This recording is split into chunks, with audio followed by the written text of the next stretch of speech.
On today's trade deadline special, The biggest names stayed in place, but could some smaller moves swing the season for a few title contenders? in those minor moves, will Keith cool it in Washington? And does Tobias Harris move the dial for Detroit? And what a time to be alive. We've got a brand new addition to the meme team. It's Thursday, February 18th. The starter starts now.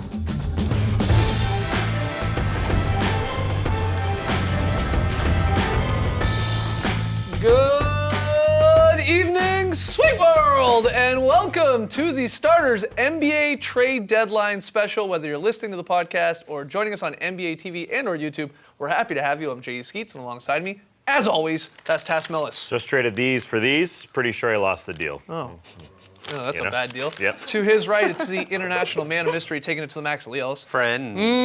Lily, and last, certainly not least, Starters blog editor, Trey Kirby.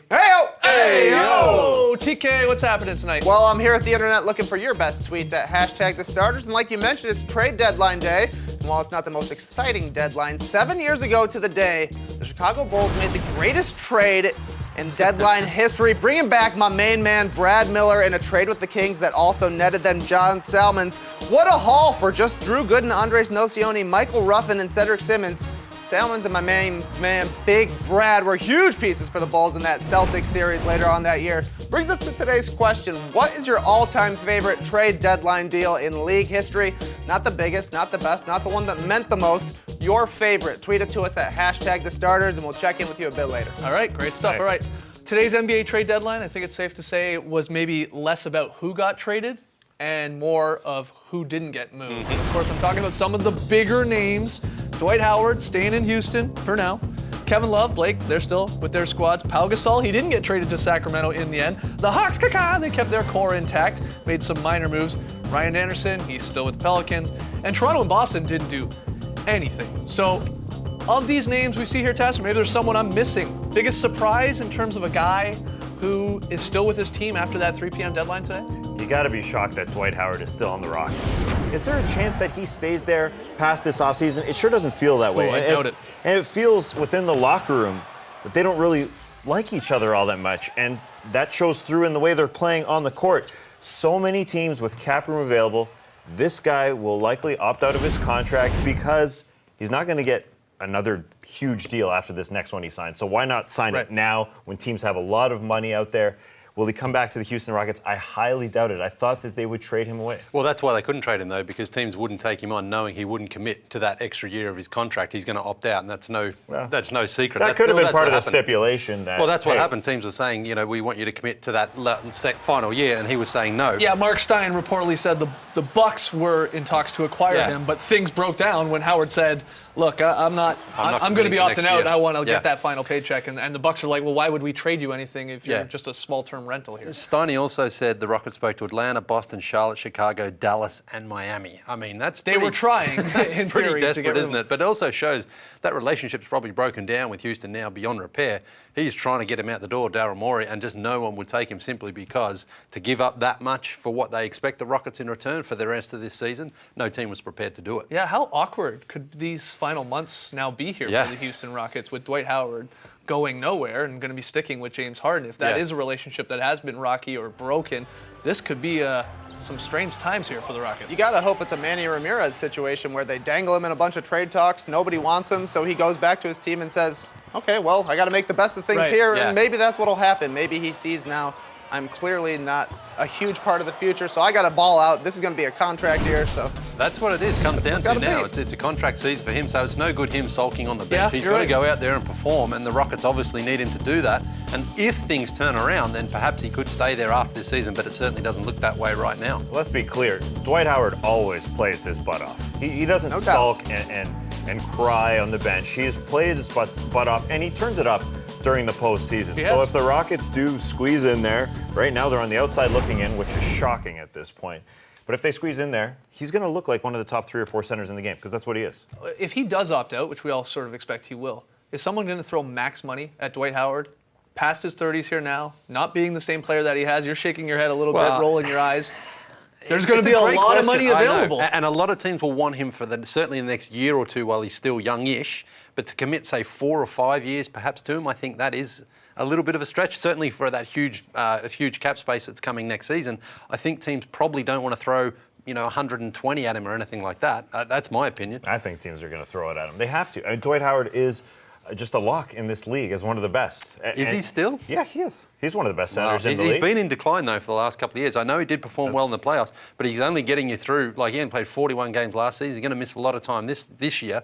He's a very good player when he's healthy, but his health, I think he played so many heavy minutes in those early years with Orlando under Stan Van Gundy. And Stan Van said at the time he's young, it doesn't matter. I think now it is starting to catch up with him a little bit because the athleticism is what's gotten him to be such a dominant player. And that isn't quite the same as it was anymore. And as I mentioned yesterday, he'd never developed a great offensive game that he can now fall back to and rely on.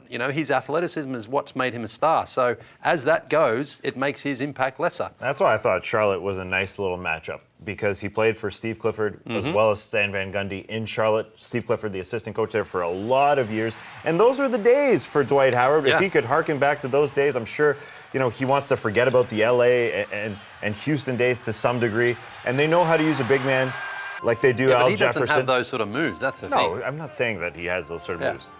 They would just use him a little bit more. Yeah. He just feels underutilized. That's all. I mean, he plays his butt off. He doesn't cry. Yeah, he does. But again, he's got a lot of miles on his legs for a relatively young guy. For sure. And 15 and 12, though. He's still playing pretty well, man. Yeah, I know he's older and yeah. he's not the Dwight he used to be, but 15 and 12 isn't anything to Is turn your nose 15 up and at. 12 a Yeah. max money guy? Yeah. No, That's what we're absolutely asking. not. No. But I mean, that's the reality now. Well, look, we could talk about the Rockets till we're blue in the face. We did have some moves today. Now, not the biggest names involved, but some impactful moves, I think, when it comes to some teams that consider themselves, maybe when they look in the mirror, still title contenders. And I know the Warriors and Spurs are probably up on another level, but you see a few moves here. Channing Frye headed to the Orlando Magic. Jeff Green in a swap with Lance Stevenson going to the Clippers. And then Randy Foye goes to the Oklahoma City Thunder. Now, we're going to try and get to as many trades as possible on tonight's hour-long episode of The Starters. But let's start with that Frye one, and we'll look at it in detail. The Cavs, they get a veteran big man here for their sort of stretch run. It's a 3-team deal. Frye to the Magic, sending Anderson Varejao to the Blazers and Jared Cunningham to the Magic. Now, both of those guys are very likely to be waived by their respective teams. Portland also receives a 2018 first-round pick from the Cavs, and the Magic get a second-rounder from the Blazers. Let's start with Frye. He's the main piece in this. Really the only piece to some extent if some of those guys are waived. Is this a good fit, in your opinion, Taz? Oh, of course. I mean, it's cool that the Cavs are definitely going for it. He's an upgrade over Anderson Varejao, who couldn't stay on the court and just doesn't have the offensive versatility that Channing Frye has. Look at their ridiculous big man rotation now. You've got Mozgov, who can operate inside, Frye, who can operate outside, Kevin Love, who can operate both, Tristan Thompson, who's a defensive stalwart, and then LeBron. You throw that in. They have so many ways to beat you. There's no way they were going to trade Kevin Love. That didn't make sense in any way because they're going for it. They want to win a championship. Kevin Love leaving wouldn't do that no matter what you got back for him. No, I like Channing Frye. He's another floor-spacing big man. He can knock down that three-pointer. They want that guy from sort of Phoenix about 4 or 5 years ago shooting 44%. He hasn't really had that same opportunity, I 40 guess. this year. It's a Yeah, I good know, number. but it's... And when you start playing with LeBron James, you're going to get more Now open he's in looks. a different situation Right. because he's on a team that's going to utilise him a little bit more. So he's still young. Defensively, he doesn't really provide a whole lot of rim protection if they go for a small unit, kind of like what the Warriors do. But I think it's just good to have a veteran out there who knows how to knock down shots. Yeah, it does. It makes sense at least because you can pair him with a lot of these guys that you just listed there, Taz. Yeah. You really can. He's He not can gonna play a ton, he can but- play your Kevin-like guy when he's out there with a Mozgov or Tristan Thompson, where he's still a shooter. You can put him in the corner, or you could pair him with Kevin Love and have a whole lot of shooting out there when LeBron's as your 3. That's what's interesting.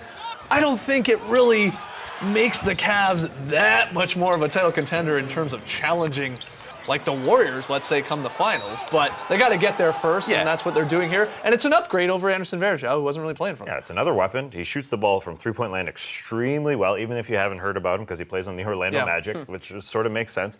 And just out there on the floor, he'll give you the spacing. But I think he is a weapon you could use against the Warriors for a few minutes at a time. Well, that's the model I think they're looking at. They just need him out there because, like I said, exactly what they're looking at. The big move really wasn't there for the Cavs because I agree Kevin Love wasn't being traded, so they just needed to add a little bit more, something else. And Andy Varejao wasn't really doing that for them this season.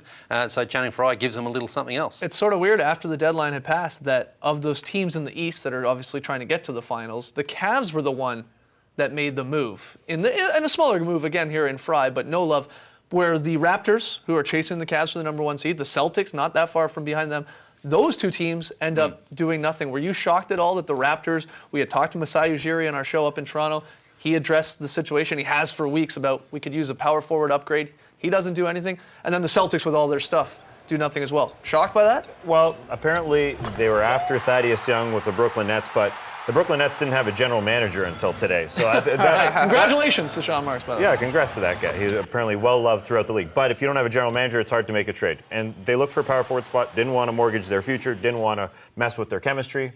So they didn't make a move. Must have been tempting, I think, for Masai, because I think a few teams were probably trying to deal with him because the Raptors were openly trying to make a deal. But I think he just stood firm and decided there's not the right deal for us that could maybe jeopardise what happens in the seasons coming up. So I think he made the right decision because Ryan Anderson was linked there with the Raptors, but he was not giving up like a first-round pick and Patrick Patterson, which was being reported that that's what the Pelicans were after. Wait, weren't you confused by a fake Woj account today on Twitter that Ryan Anderson was going to the Raptors? 2 first-round picks in that one. Okay, Yeah. You got to watch those fake accounts on trade deadline day. You got to really check the spelling of those. Yeah. As for the Celtics, I guess Danny Ainge just in the end didn't want to give away any of those draft picks. And I remember this team is stacked with picks as we move forward here, and some young talent as well, and Kelly Olynyk and Jared Sullinger and so on.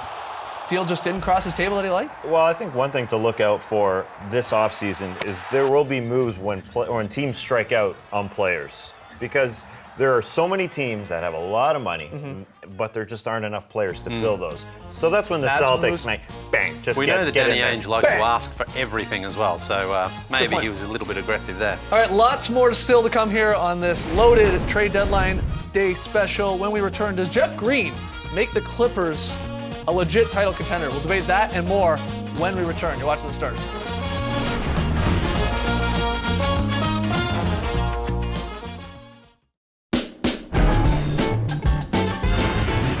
Welcome back to The Starters Deadline Day Special. Trying to break down a few more of the trades that happened right before the 3 p.m. buzzer. This one just came in. The Clippers acquired forward Jeff Green from the Memphis Grizzlies for Lance Stevenson and a future first-round draft pick. Now, that draft pick is believed to be heavily protected 2019 first-rounder, but, Grizzlies get an asset back for Green who can become a free agent in July. So, besides that pick, straight up Green for Lance here, and again, a future pick. What do you think? Is there a team that won this trade in your mind, or is it just a wash? Well, I think the Grizzlies definitely won this trade because they shed Jeff Green. At the same time, it's the Clippers taking a chance going for the title. Another chance taken by Doc Rivers.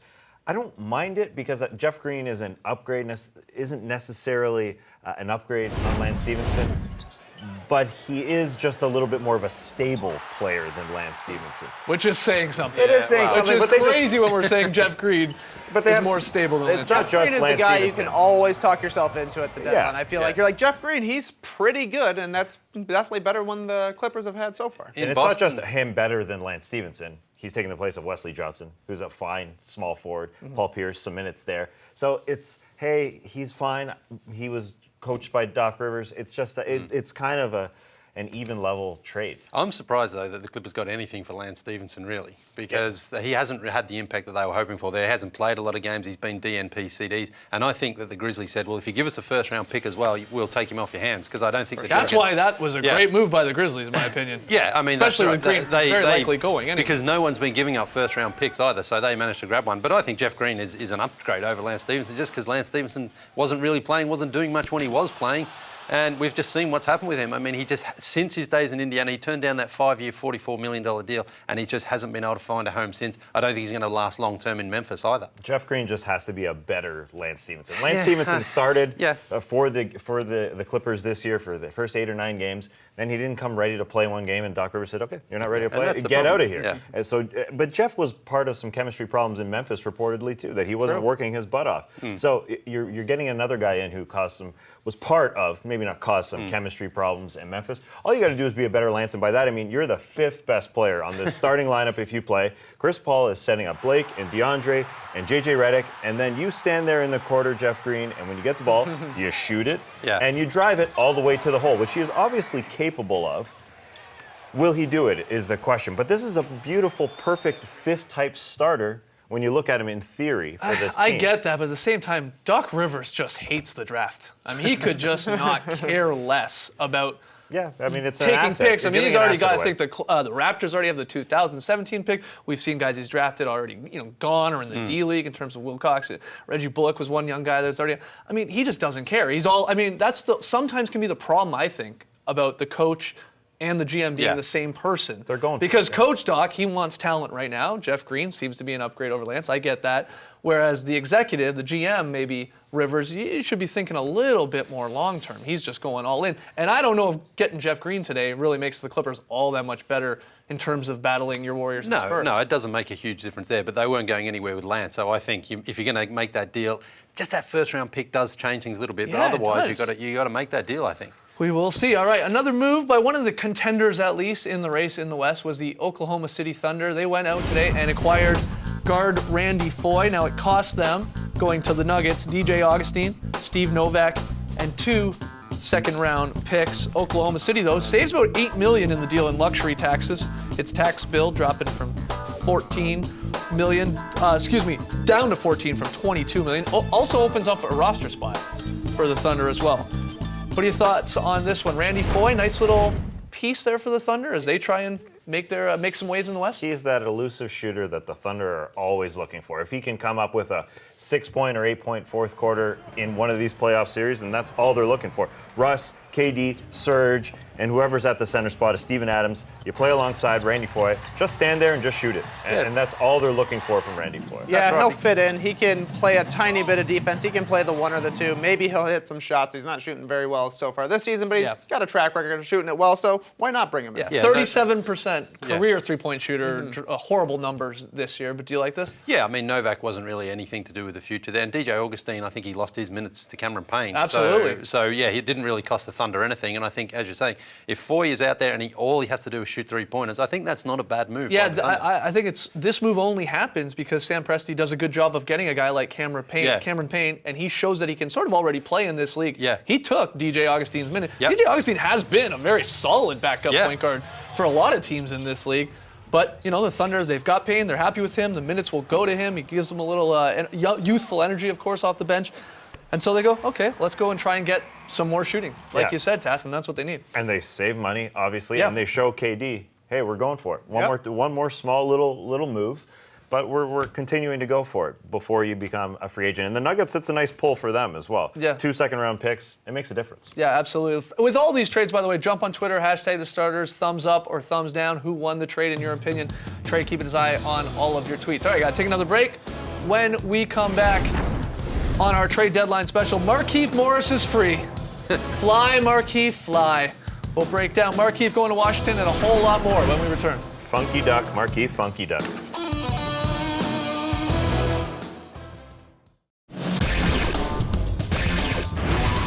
Welcome back to the starters as we continue to dissect the trade deadline deals from today and a little bit earlier in the week. Today, the Phoenix Suns, well, they have finally traded disgruntled forward Markieff Morris. He is headed to the Washington Wizards. The Suns receive a protected first-round pick from the Wizards in return, as well as Chris Humphries and DeJuan Blair. That pick, top 9 protected in 2016, according to numerous sources. Change of scenery was sort of due for Markieff Morris. Sort of. Are you surprised, though, where he ended up going in terms of the Washington Wizards? Yeah, the Wizards are taking a risk. They're a team that's outside of the playoff picture because they haven't been able to play all that hard. And you bring in a guy in Markieff Morris who basically sabotaged his season with the Phoenix Suns. He was not looking to play hard whatsoever.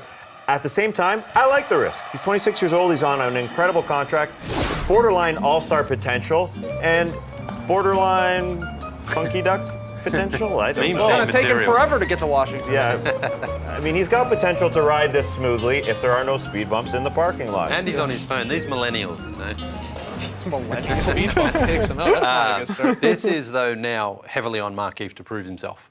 Because we saw this season, he just like you said, he didn't try. And then as soon as Jeff Hornacek was fired, he dropped 30 on the Raptors. He's a talented player. He's a very versatile player. He can provide a lot when he wants to. But now he's got to go out there and show what type of professional he is by playing hard. Just playing hard. I don't know if it's on him, though. He's getting who's it on? $24 million for the next 3 seasons. He doesn't have to perform Well, if okay. he wants to get paid. Sure. But, I mean, who Until wants that? 2000, well, no one wants You're right. Well, look, this was a brutal season for him. He cries when his brother gets traded. Yeah. For all intents and purposes. promises. He throws a towel at Jeff Hornacek. Yeah. He gets fired then. He gets his coach, helps get his coach fired there in theory. He has the altercation with Archie Goodwin. I mean, this has just been a brutal season for a guy that we were like, he signed his deal and we're like, oh, this That's is a steal. great. This Yeah. is a steal. This guy, like Taz said, he's sort of can put up borderline all-star numbers there. And then he just has a horrible year. He needs this fresh start. I think the Suns are happy to be done with him. Yeah. They get that pick back. That's not that bad in the end. No, but that's why it's risky for the Wizards. They have a ton of talent on their roster, and they're on the outside of the playoffs Right. looking in. So this is not a key to the playoffs whatsoever. No, but next year anyway, this contract's going to be so easy to move if it doesn't work out for the Wizards because it's going to be so cheap. But again, I just think this guy, if the right situation does present itself and he works hard at it, he could once again be a very valuable player. Do you guys think, I mean, Taz, you sort of just said it, I guess. You don't think adding Markieff helps the Wizards get into that playoff race? I don't know who they're adding. They're adding a guy who has a ton of talent, but doesn't often play that way. So I'm not sure who they're adding right now. He does seem like the type of guy who, when you trade him, he would want to play a lot better. Yes. Just to kind of shove it in your face, and that's something that's going to help. Because the Wizards need to play better if they're Yeah. serious about trying to lure Kevin Durant in the summer. You don't want to go to a team that finished under 500 and had one of their worst seasons in a couple of years.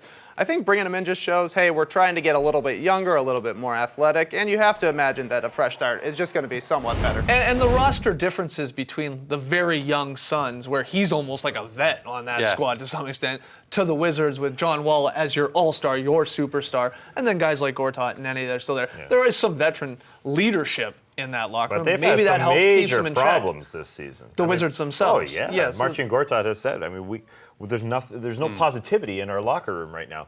You're adding Markieff Morris. Right. It's questionable. It's a questionable move.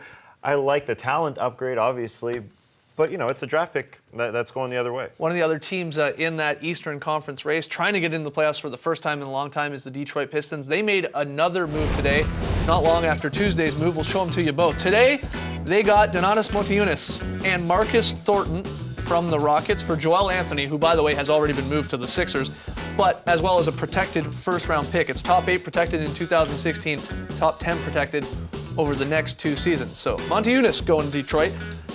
A few days ago, we told you about this yesterday, but on Tuesday, the Magic agreed to send young forward Tobias Harris to the Pistons in exchange for guard Brandon Jennings and forward Ersan Ilyasova. So Demo and Tobias Harris being added to Stan Van Gundy's Magic.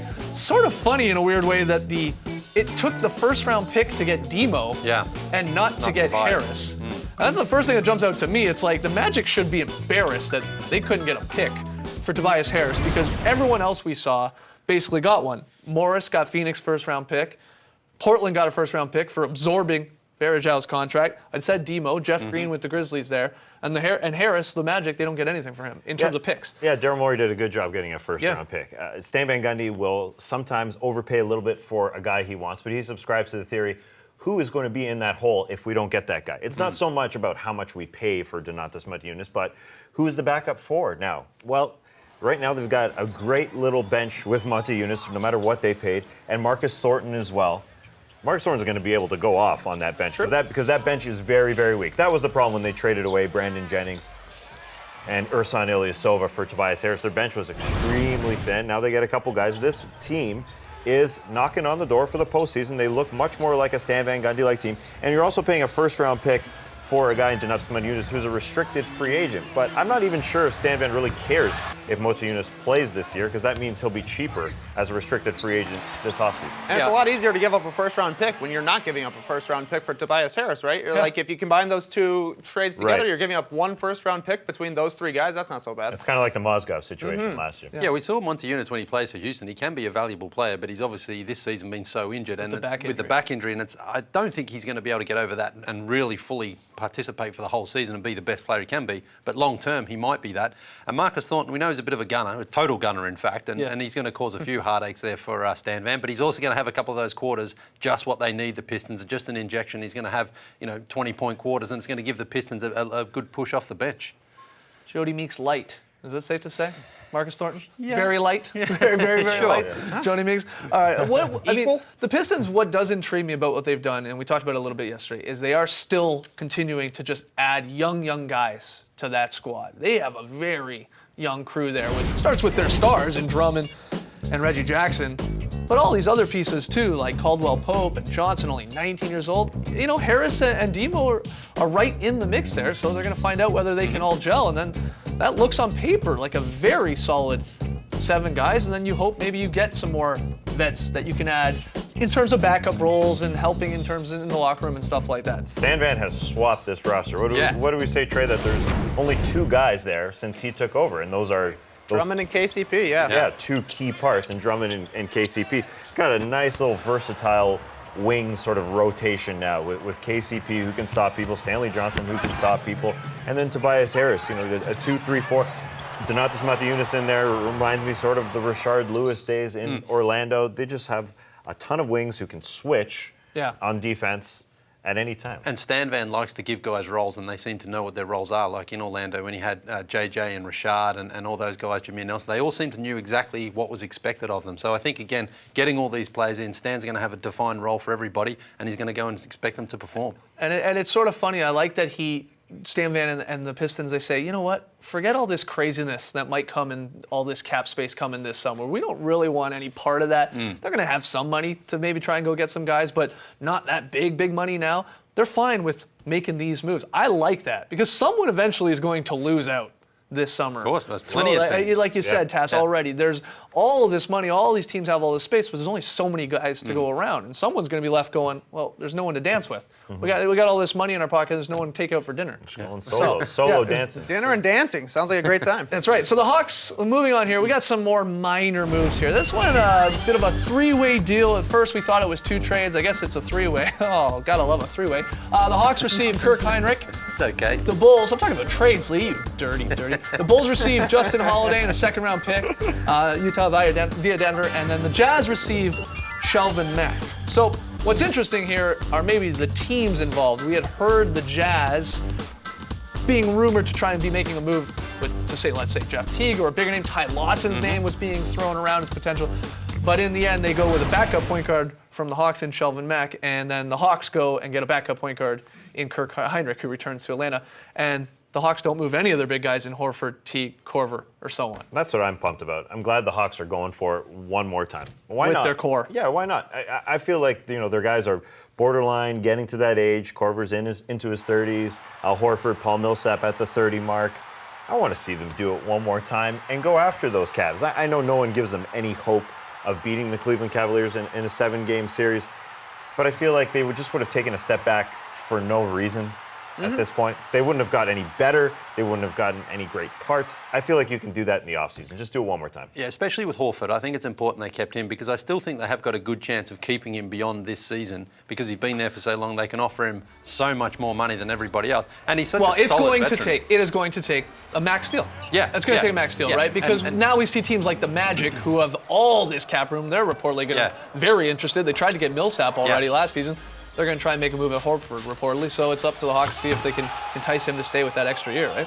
Yeah, and again, the same thing with Teague as well. Like, Teague was being dangled out there to everybody, but they've kept him in the end. I think it's better for the Hawks just to go and make this push against the Cavs with the players that they know have gotten them there in the past. You get a new guy in, a rotation player, and maybe that does upset the chemistry. So I think it was overall the best thing the Hawks could have done, really. A few other very minor moves to sort of run through here to keep everyone in the loop. We'll start with the Pelicans-Heat trade. Now, the Pelicans, they received Jarnell Stokes, who sounds like a really cool, sitcom name.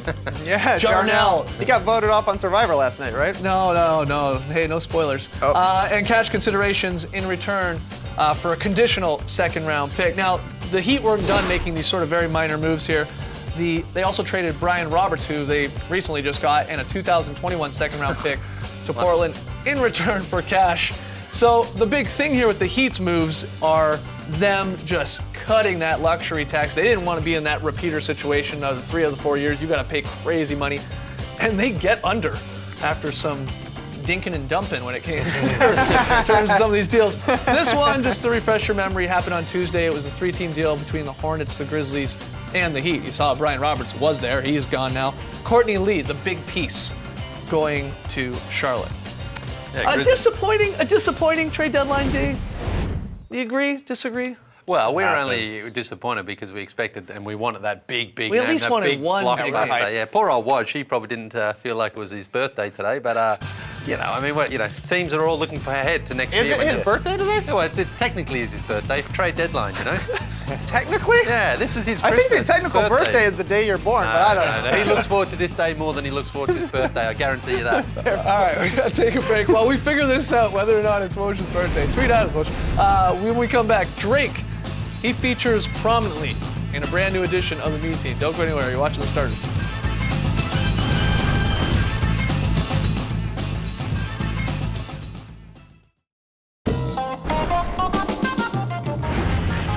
Welcome back to The Starters. Earlier in the show, we asked you to hit us up on Twitter with your favorite deadline day deal. Not the best, your favorite deadline day deal. Trey, you got a few of the best answers. Got some great answers, and this is exactly what I'm talking about. Zach Blatter says, Pablo Prigioni for Alexei Shved. Think about it, we wouldn't have had that amazing layup of his.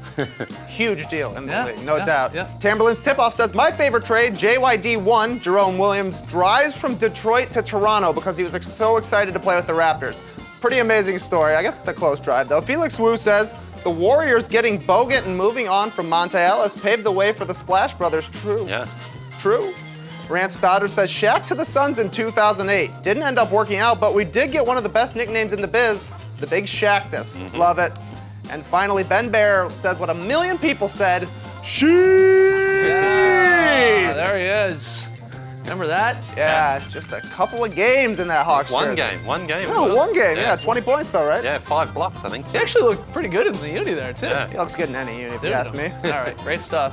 Keep them coming. Tweet at us. Hashtag The Starters, your favorite trade deadline deals from NBA history. But now, we got to get to the Meme Team. It's our favorite weird and wacky moments from the past 7 days, brought to you by the internet. At number 5, the NBA Talent Challenge on TNT prior to the Saturday night festivities gave us some moments, including Hawks Mike Muscala, quote-unquote, rapping. Call me Mike Jaws, or the best kept secret. Coming from Atlanta where the Hawks stay screeching. I got 3 goals and I ain't talking about a hat trick. 1, win the championship. 2, make a smash it. 3, have a baby with my lady, then some grandkids. These other rappers shaky Charles backswing. Trying to find the recipe, I call him plankton. The flow so appealing, best rapper in the league. Aw man, what a feeling. Showing y'all I can spit. What up, Shaq, Charles, Ernie, Kenny, the Jet Smith. Wow. Grandkids already. At number 4, Spurs rookie Boban Marjanovic shows off his love for some great sound systems. There's a car for everyone here at World Car. I see Boban has found the roomy 8-passenger Nissan Armada. This sound system is awesome. Okay, Boban. What? This sound system is awesome. Okay, Boban. What? Okay, Boban. At number 3, people had some great fun with Aaron Gordon's incredible performance in the dunk contest, mainly this air chair dunk. Yep. Gorgeous stuff. He apparently would have won the bronze in the high jump at the 2012 London Olympics because he went 7'7". And because he went 7'7", he jumped over Manute Bol. And Muggsy. Here, it's a little claymation action for you. He doesn't dunk in claymation. I guess because he's just always going up. He's going I straight up, guess so, right? And then he dunks the crying emoji right into your text field. That is amazing. Oh, that's so good. Really cool. That is so good. All right, number 2.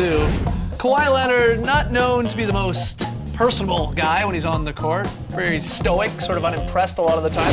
Except when he's in the All-Star game. Flashing the pearly whites. Melo's loving it too. He's smiling. He Everyone has teeth. smiles in an All-Star game. Look, Drake was a big part of the festivities this weekend, but it was a little rough for him at times. He lost to Reggie Miller playing ping pong. Reggie took care of business there. And he was on stage during All-Star intros. Players giving him plenty of daps, Yep. of course. Why not? It's a cool jacket, by the way. And then Russ wasn't dapping at all. Either was Kobe, who that jacket was dedicated to. You don't even look at him. No daps. Gotta go.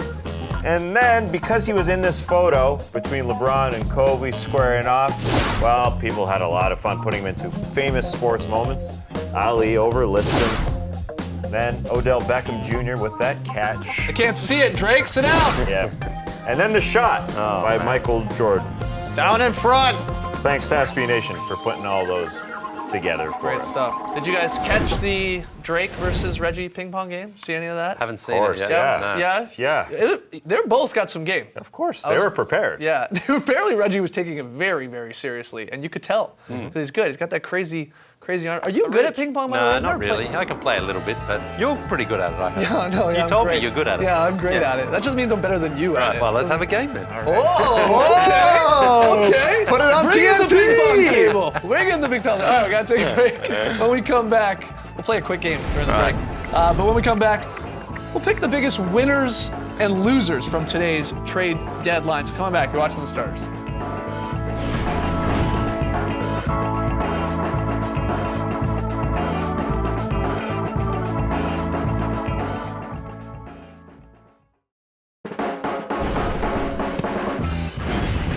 Back with the Starters, we asked you to let us know on Twitter your favorite deadline deal of all time.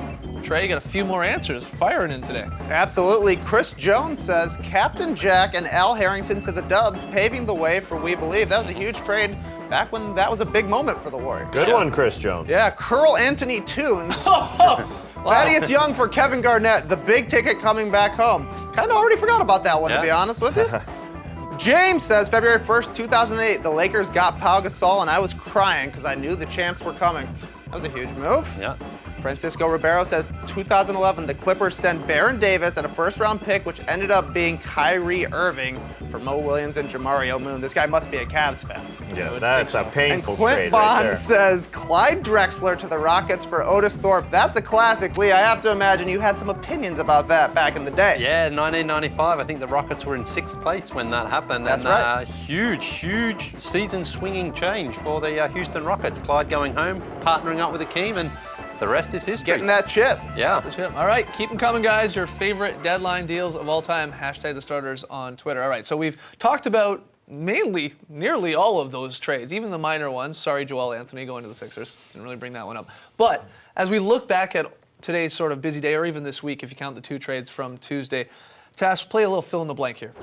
The biggest winner from the trade deadline day/week is who? It's the fans. It's us. Everyone Really? at home. Yeah, because the second tier of championship contenders, your Cavs, your Clippers, your Thunder, they're not ceding the title to the Golden State Warriors or the San Antonio Spurs. They went for it. Yeah, they're minor moves, but championship teams don't make huge moves at the deadline. It's impossible. You can't. If you're a championship team, you already have... You're tweaking, yeah. Yeah, of course. You already have your main parts intact. And those 3 teams I mentioned, the Clippers, Thunder, and the Cavs, they made the minor moves. But the Cavs know when they get into the finals with the Warriors, they may have to go small just a touch. Channing Frye might be out there on the court. They've got a lot of versatility now with their big men.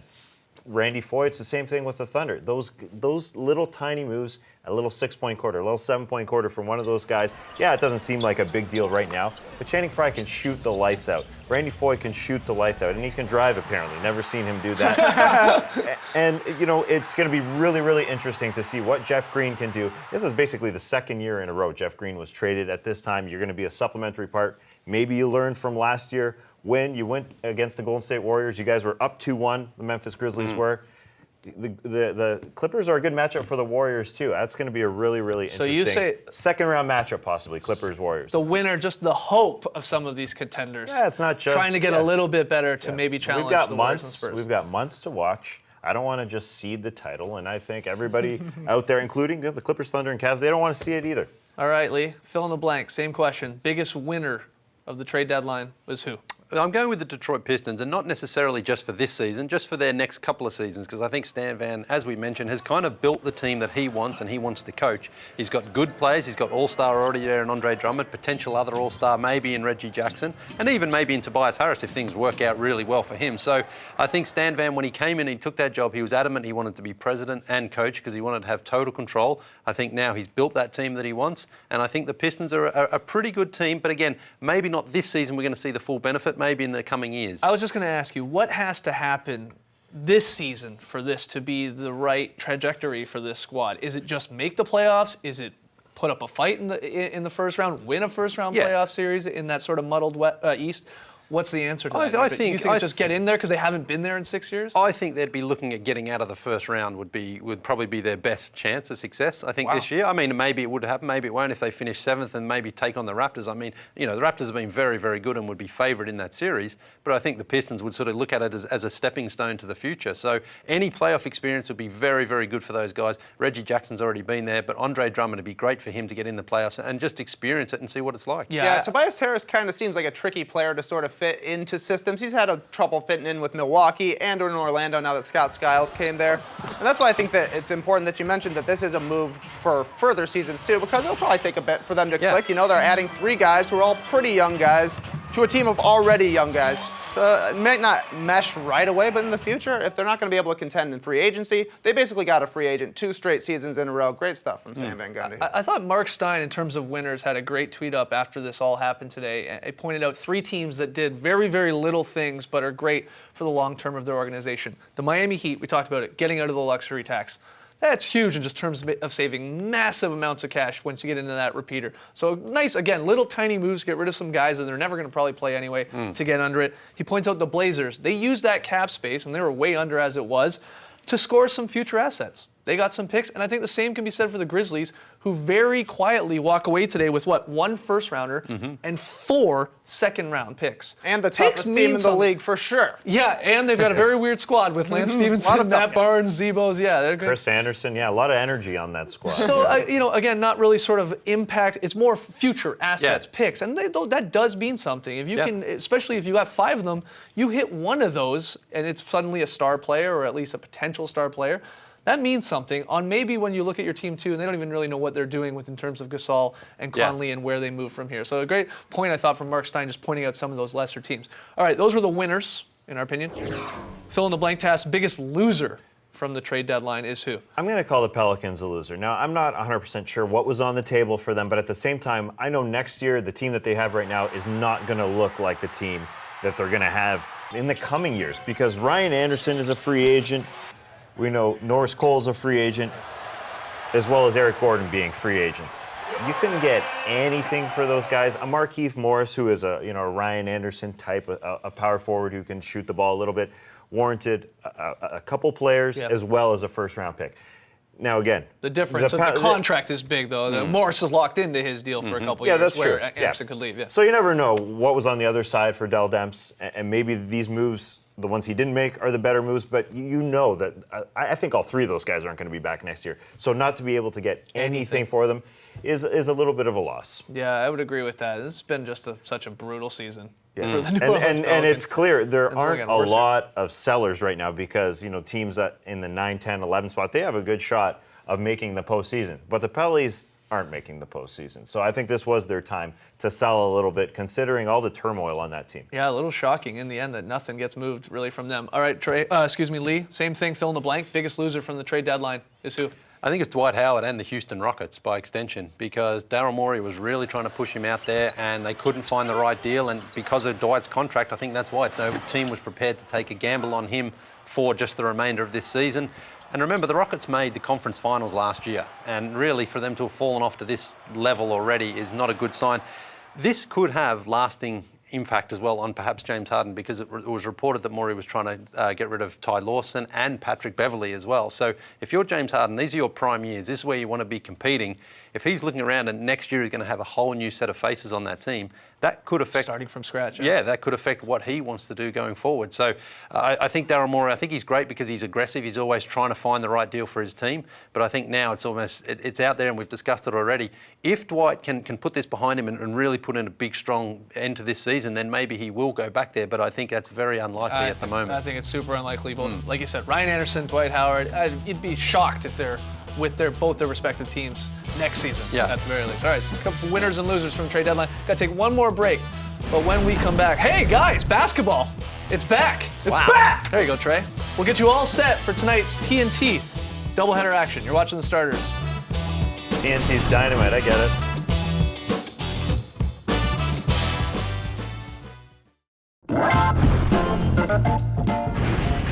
Back with the starters and back to the Pick'em Play contest between the 4 of us. We pick games every night here on the show, add it all up, and whoever's in last place at the end of the month has to do something weird or scary or embarrassing on the show. You see the records for the month of February at the bottom. It's a leap year, too. Got an extra day in the month of February. But Thanks, Neil deGrasse. 2 of us have the Jazz, 2 of us has the Wiz. Good luck to all. There's LeBron James getting ready for tonight's TNT doubleheader. Everyone wearing hats.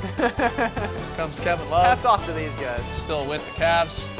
And Pau Gasol, still with the Chicago Bulls. Oh, Kyrie Irving squeezed in there. Lots of rumors that he was going to be traded today, possibility to the Kings, but in the end, he's staying put.